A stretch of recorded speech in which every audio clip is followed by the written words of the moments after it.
जैसा कि हमने लास्ट एपिसोड में देखा था, एमसी ने एक हाइडआउट के प्लेटिनम टीयर के मॉन्स्टर को मार दिया था और अब वो लैंड ऑफ सोल प्यूरिफिकेशन नाम के हाइडआउट का मास्टर बन चुका है। वो इस हाइडआउट को रियलिटी में भी ला सकता है। इसके बाद उसने ये दृढ़ निश्चय किया था कि वो अकेले के दम पे इस दुनिया के टॉप पर पहुंचेगा। दूसरी तरफ टाउन में उसकी बहन छोटे मोटे सिल्वर बॉसेस के द्वारा ही मरती जा रही थी, पर अपने हाई लेवल के ईगो की वजह से वो अपने टीममेट को भी नाराज कर देती है, तो उसका टीममेट भी सब कुछ छोड़ के भाग जाता है, तो उसकी दोस्ती भी मर जाती है। तभी टाउन में एक नोटिफिकेशन आती है जहाँ शैडो को पहला प्लेटिनम किल करने के लिए कांग्रेचुलेट किया जाता है, जो सुनकर ये लड़की और भी ज्यादा इरिटेट होने लगती है और मनी मन एमसी को गाली देने लगती है। दूसरी तरफ क्विंगफेंग के पास इतने इवोल्यूशन पॉइंट्स आ जाते हैं जिससे वो अपनी ग्रेडी हैंड स्किल को इवॉल्व करके लेजेंडरी ग्रेड तक पहुंचा सकता है, तो उसे लेजेंडरी ग्रेड में पहुंच जाता है और प्लेटिनम टीयर के बॉस की लूट को जब वो ओपन करता है तो उसे उसके अंदर से और भी ज्यादा इवोल्यूशन पॉइंट्स मिल जाते हैं, जिससे वो अपनी और भी ज्यादा मेन इंपॉर्टेंट स्किल्स को भी इवॉल्व करके एपिक टीयर तक तो पहुंचा ही लेता है। और जिसमें सबसे ज्यादा इंपॉर्टेंट थी ब्लॉसमिंग कर्स, क्योंकि अब वो इस स्किल से उस नॉन ट्रेडेबल लाइफ स्पैम को भी एब्जॉर्व कर सकता है, जिससे पहले सिर्फ मॉन्स्टर ही एब्जॉर्व कर सकते थे। और अब वो इसकी हेल्प से हाई लेवल के बॉसेस के एरियाज में और हाई लेवल के डोमेन्स के अंदर भी आराम से मूव कर सकता है, जहां पर लाइफ स्पैम की कंजप्शन 1000 गुना ज्यादा हो जाती है। तभी उसे मिल्की वाइट एक इंफॉर्मेशन देती है कि डोंगफेंग जियान अभी अभी गेम से लॉग आउट कर गया है और वो और उसकी पूरी फैमिली जियांगनांग रेस्टोरेंट में गैदरिंग कर रहे हैं। तो अपना एमसी सोचता है कि पहले अपने सामानों को वांगमिंग और उसकी टीम को बेच देता हूँ, उसके बाद इससे भी निपटने चलूंगा। तो शैडो अब जाके वांगमिंग की टीम को अपने नए और पुराने लूट में मिले सामानों को जाके बेच देता है और वो इनको वापस से टाउन में कैसे जाना है उसकी इन्फॉर्मेशन भी देके यहाँ से चले जाने लगता है। ये सीक्रेट इन्फॉर्मेशन जानने के बाद तो आन्वे और भी ज्यादा कॉन्फिडेंस हो जाती है कि शैडो एक रीइंकार्नेटेड पर्सन है और वो शैडो को सेड्यूस करने के बारे में सोचती है, जो देख के उसकी टीम इसको घूरने लगती है।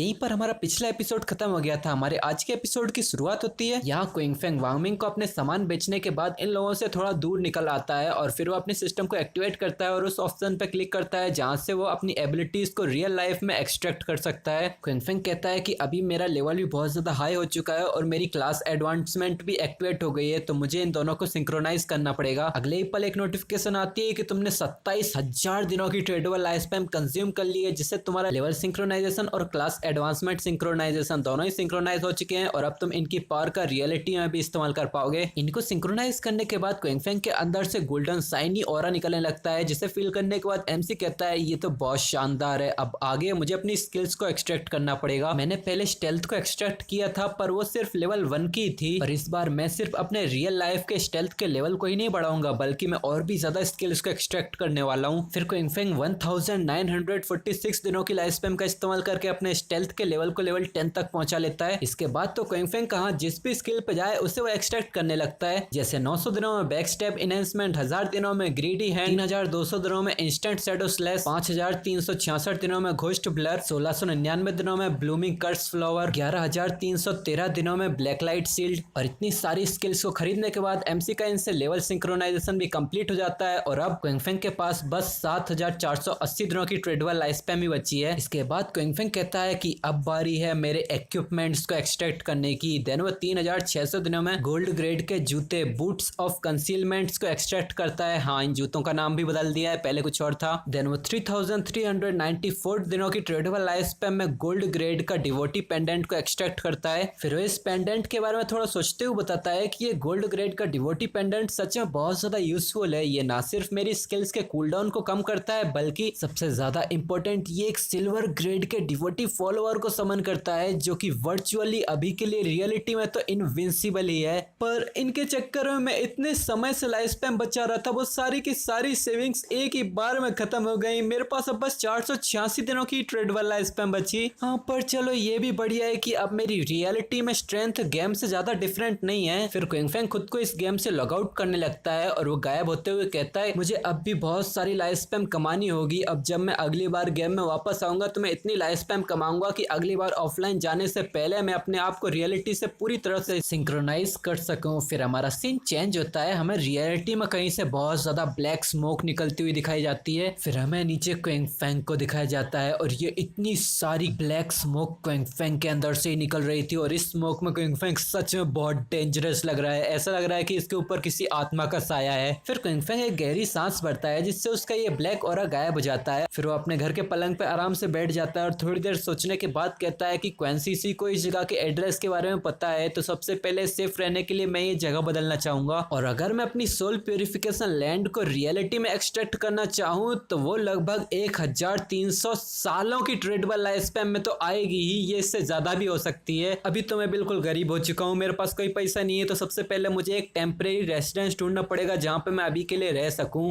फिर क्विंगफिंग अपने हाथ को उठाता है और उसके बाद वो अपने ग्रीडी हैंड के ग्रीडी स्पेस का इस्तेमाल करता है और यहाँ की सारी चीजों को उसके अंदर रखने लगता है। बेड, कबर्ड, टेबल, सब कुछ उसके अंदर ही समाने लगता है और बस पलक झपकते ही क्विंगफिंग के रूम का सारा सामान उसकी इन्वेंट्री में चला जाता है। पर मुझे एक चीज समझ में नहीं आई, क्विंगफिंग ने तो अपने रूम का सामान ही अपनी इन्वेंट्री में रखा है, फिर इसका रूम इतना चमकने धमकने कैसे लग गया? क्या उसने धूल मिट्टी भी अपनी इन्वेंट्री में रख ली क्या? हाँ, जो भी हो, यहाँ क्विंगफिंग अपना सारा सामान इन्वेंट्री में रखने के बाद हंसने लग जाता है और वो कहता है कि ग्रीडी हैंड के द्वारा प्रोवाइड किया हुआ स्पेस सच में बहुत ही ज्यादा यूजफुल है। ऐसा लग रहा है कि मेरी सारी की सारी चीजें डायरेक्टली मेरी पॉकेट में ही आ गई हैं। तभी क्विंगफिंग तुरंत छलांग लगा के अपने रूम की खिड़की पे बैठ जाता है और वो खिड़की पे बैठे बैठे अपना मोबाइल चलाते हुए कहता है कि डोंगफेंग जियान अभी जियांगनान होटल में है, जो यहाँ से 15 किलोमीटर दूर है। फिर वो ऊपर ये गहरी सांस भरता है और वो कहता है कि मेरी अभी की रफ्तार के हिसाब से मैं वहां 10 मिनट में पहुंच जाऊंगा और वो फुल स्पीड में उसी बिल्डिंग से ही कूद जाता है। और कूदने से पहले उसने अपनी स्टेल्थ को एक्टिवेट कर लिया था और यहाँ इसकी स्पीड इतनी ज्यादा हो गई है कि अब तो हमें भी ब्लर ही दिखाई दे रहा है। क्विंगफिंग जिस जियांगनान होटल की तरफ आगे बढ़ रहा है, हमारा सीन चेंज होकर उसी होटल में आ जाता है। इसी होटल में डोंगफेंग जियान अपने पूरे परिवार के साथ डिनर कर रहा है। इसी टेबल पे खाना खाते खाते एक बंदा कहता है, हमारी अभी की सिचुएशन को देखने से ऐसा लगता है कि उस गेम की अलग अलग एबिलिटीज और लाइफ स्पैम रियल वर्ल्ड पे भी अफेक्ट करती हैं। ये हमारी डोंगफेंग फैमिली के लिए एक बहुत ही बड़ी अपॉर्चुनिटी है। इस बार जाइनर ने बहुत अच्छा काम किया, ना सिर्फ उसने गेम के अंदर इतनी जल्दी अपना इन्फ्लुएंस बढ़ा लिया बल्कि एक ग्रुप भी क्रिएट कर लिया। यहाँ जाइनर मतलब कि डोंगफेंग जियान की बात हो रही है। यहाँ डोंगफेंग जियान कहता है, ग्रैंडपा ये तो वही चीज है जो मुझे करनी चाहिए, डोंगफेंग फैमिली के मेंबर होने के नाते मैं इतना तो आसानी से कर ही सकता हूँ। तो इनका ग्रैंडपा कहता है कि जाइनर की ग्रोथ को देखते हुए मुझे भी राहत मिल रही है। इस बार हमें बहुत बड़े अमाउंट में ट्रेडेबल लाइफ स्पैम मिली थी, तो हमने उस सब से बहुत सारी स्किल्स और इक्विपमेंट्स खरीद लिए और इतनी सारी स्किल्स इक्विपमेंट्स हमने इसीलिए खरीदे हैं ताकि हमारी फैमिली के कोर मेंबर्स जितनी जल्दी हो सके उतनी जल्दी लेवल 10 तक पहुंच सकें, ताकि वो इस नए एरा में निखर के आगे बढ़ सकें और हमारी डोंगफेंग फैमिली का इन्फ्लुएंस रियलिटी में पूरी दुनिया में फैला सकें। रियलिटी और गेम दोनों ही फ्रंट में अगर हमारी फैमिली ऐसे ही डेवलप करती रही तो हमारी फैमिली डेफिनेटली एक रीजनल ओवरलॉर्ड बन जाएगी। और इसके बाद तो 10,000 सालों की फैमिली या 10,000 सालों की डायनेस्टी बनाना भी कोई सपना नहीं रह जाएगा। यहाँ पर डायनेस्टी का मतलब किंगडम से। और इस बुड्ढे की बातें सुन के ऐसा लग रहा है कि इसने 2-4 पैक ज्यादा चढ़ा लिए हैं। पर इस बुड्ढे की बातें सुन के डोंगफेंग जियान थोड़ा सीरियस लुक देने लगता है और उस बुड्ढे को घूरते हुए मनी मन सोचता है, डैम ये बुढ़ा आदमी, इसकी आधी बॉडी पहले ही कब्र में घुस चुकी है, उसके बावजूद ये फैमिली पैट्रियार्च की पोजीशन पे सुपर ग्लू लगा के चिपका हुआ है, फिर भी इसके ऊपर से इसको इमोर्टल्स की तरह हमेशा के लिए जीना है। फिर वो एकदम सीरियस लुक के साथ अपनी किलिंग इंटेंट रिलीज करते हुए अपना डेडली प्लान अपने मनी मन सोचता है, हाँ जैसे ही मैं शैडो को अपने कब्जे में कर लूं उसके बाद सबसे पहले मैं उसे फोर्स करूंगा ताकि वो अपने सीक्रेट्स मुझे बताए और फिर मैं उसे अपने लिए लाइफ स्पैम कमाने वाली मशीन की तरह इस्तेमाल करूंगा। एक बार मैं रैंकिंग लिस्ट में नंबर 1 पोजीशन पे आ जाऊं फिर तो तुम सबको मरना ही होगा। वाह भाई बाप 10 नंबर ही तो बेटा 100 नंबर ही। दद्दू को राजा बनना और पोते को रैंक नंबर 1। फिर उसका दद्दू डोंगफेंग जियान से कहता है, अरे हाँ वैसे तुम लास्ट टाइम शैडो के साथ डील करने वाले थे ना, उसकी अरेंजमेंट्स कैसी रही? तो डोंगफेंग जियान मुस्कुराते हुए फुल कॉन्फिडेंस के साथ कहता है, ग्रैंडपा आप सुनिश्चित रहें, मैंने एक भरोसेमंद औरत को ढूंढ लिया है जो शैडो को लूर करके उसकी आइडेंटिफिकेशन का पता लगा लेगी और जल्दी हमारे पास इसकी भी न्यूज आ ही जाएगी। दद्दू कहता है कि ध्यान रहे उसे जिंदा पकड़ना, अगर शैडो जैसा बंदा हमारी डोंगफेंग फैमिली को सर्व करने के लिए होगा तो ये हमारी फैमिली के लिए बहुत ही बड़े बड़े बेनिफिट्स लेके आएगा। जो सुन के डोंगफेंग जियान भी हाँ कहता है। ये लोग बात कर ही रहे थे तभी हमारा सीन चेंज होकर बाहर की तरफ आता है जहाँ पर क्विंगफेंग ने सारे गार्ड्स को निपटा दिया है और वो अंदर से आ रही आवाजों को सुनता है। वहाँ पर दद्दू की आवाज आ रही थी, चलो डोंगफेंग फैमिली के रिवाइवल के लिए सभी लोग टोस्ट करते हैं, और ड्रिंक करते हुए सभी लोग डोंगफेंग फैमिली की लंबी उम्र के लिए चिल्ला रहे होते हैं। इधर क्विंगफेंग इन लोगों की बकवास को इग्नोर करते हुए मनी मन सोचता है कि मुझे नहीं लगा था कि नोबल फैमिली मेंबर्स के पास एक्चुअली में गन्स भी होंगी। घोस्टली ब्लर और ब्लैक लाइट शील्ड से मैं 100% डॉच रेट को अचीव नहीं कर सकता, पर मैंने अपने आर्मर को रियलिटी में एक्सट्रैक्ट किया ही नहीं। तो क्विंगफेंग अपने डिवोटी के पेंडेंट से उसके डिवोटी को बाहर निकालता है और वो मनी मन सोचता है कि मेरे सर या दिल में कहीं एक बुलेट घुस गई तो मैं पक्का मारा जाऊंगा, तो मुझे अब भी केयरफुल रहना पड़ेगा। फिर क्विंगफेंग इस घुर्राते हुए डिवोटी फॉलोअर की तरफ देखते हुए मनी मन सोचता है कि इस डिवोटी फॉलोअर के पास मेले अटैक्स के लिए बड़े बड़े नाखून है और दूर से हमला करने के लिए ग्रीन फ्लेम्स हैं, और एक सिल्वर ग्रेड का बॉस होने के लायक डिवोटी डिवोटी फॉलोअर के पास स्ट्रॉन्ग डैमेज एब्जॉर्प्शन है, भले ही फायर आर्म्स के द्वारा इसके ऊपर हमला क्यों ना किया जाए, ये लंबे समय तक इन सबको झेल जाएगा। फिर क्विंग फेंग इसे ऑर्डर देता है, जाओ अंदर जाओ और किसी भी सर्वाइवर को जिंदा मत छोड़ना। तो डिवोटी फॉलोअर भी इसकी बात मानते हुए सीधा दरवाजे को लात मार के खोलता है और इसके अंदर आ जाता है। लोगों को पार्टी में कुछ समझ में नहीं आता कि आखिर चीज क्या है। पहले लोग थोड़ी देर इसे घूरते हैं, फिर एकदम से चिल्लाने लग जाते हैं कि आखिर ये क्या चीज है, कौन है तू, यहाँ पर कैसे आ गया। पर डिवोटी फॉलोअर जब सामने जिंदा इंसानों को देखता है तो ये जोर से दौड़ते हुए इन्हीं की तरफ आगे बढ़ने लगता है। पीछे से डोंगफेंग जियान भी चिल्लाता है,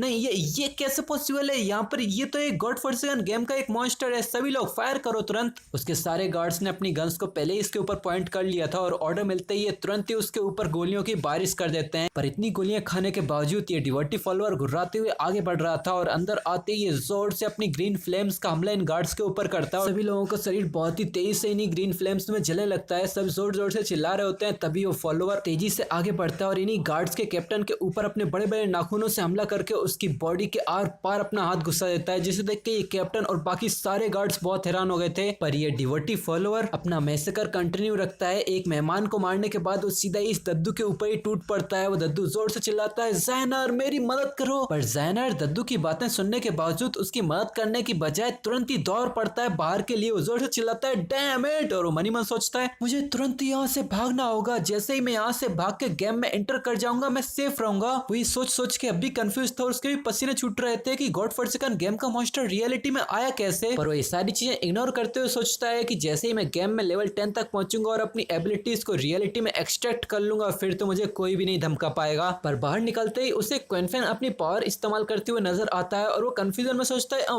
वेट ये तो। पर वो कुछ समझ पाता उससे पहले ही क्विंग फेंग अपनी पावर का इस्तेमाल करता है और अगले ही पल उसका सर धड़ से अलग हो जाता है। मरते टाइम भी उसकी आंखें फटी की फटी रह गई थी और एमसी इसको मारते हुए आगे निकल जाता है। क्विंग फेंग स्टेल्थ मोड में आगे बढ़ जाता है, पर यहाँ डोंगफेंग जियान का सर अब भी शायद से अलाइव था और ये कांपती आवाज में शैडो का नाम चिल्लाता है। और तभी उसके आसपास से लाल लाइट सी जलने लगती है, चारों तरफ फूल खिलने लग जाते हैं। इसके सर से, उसकी बॉडी से, शरीर से, हाथों से, हर जगह से फूल खिलने लगते हैं। और जी हाँ, एमसी ने ब्लॉसमिंग कर्स का इस्तेमाल किया था। फिर क्विंग फेंग हाथ बढ़ा के सारी लाइफ स्पैम को इसके अंदर से एब्जॉर्व करता है और एमसी के पास एक नोटिफिकेशन आती है कि तुमने 27,000 दिनों की ट्रेडेबल लाइफ स्पैम और 482 सालों की non tradable life spam absorb कर ली है। ये देख के तो क्विंग फेंग भी बहुत खुश हो जाता है और वो एक मुस्कुराहट के साथ कहता है, ये तो कितनी ग्रेट लूट थी। और क्विंग फेंग की इसी मुस्कुराहट के साथ ये एपिसोड यहीं पर ही खत्म हो जाता है। वेल, यहाँ पर अब वो रियलिटी में आ चुका है तो एक काम को निपटाने के लिए तो नहीं आया है, मतलब कि वो इसके बाद सीधा क्वांसिसी की तरफ भी जाने वाला होगा। वेल, इस एपिसोड में मुझे तो बहुत ज्यादा मजा आया। आई होप तुम लोगों को भी मजा आया होगा। और आगे के चैप्टर्स के लिए क्या तुम एक्साइटेड हो? मैं तो बहुत ज्यादा एक्साइटेड हूँ। तो अब तुम लोग इस वीडियो को पहले लाइक कर दो, वरना आगे का चैप्टर थोड़ा लेट हो जाएगा। और मैंने लास्ट एपिसोड में तुम लोगों से साइट के बारे में पूछा था, जो जल्दी से जल्दी इसके चैप्टर मुझे बता दे। उसमें बहुत सारे लोगों ने बहुत सारी साइट्स के बारे में बताया, पर सबसे ज्यादा अच्छा बताया है एनवीर एक्टिव ने। भले इन चाइनीज साइट के बारे में बताया, पर इसके चैप्टर तो सबसे जल्दी आ रहे हैं। तो शाउट आउट जाता है एनवीर एक्टिव और परमवीर मेवाड़ा को, क्योंकि ये हमारे रेगुलर व्यूअर हैं और इन्होंने भी बहुत ही अच्छी साइट के बारे में बताया था। तो ऐसे ही सभी लोग हमें सपोर्ट दिखाते रहो और मैं ऐसी और भी अच्छी वीडियोस लाता रहूंगा। तुम सबके सपोर्ट के लिए बहुत बहुत शुक्रिया। अब हम मिलेंगे तुमसे नेक्स्ट एपिसोड में, तब तक के लिए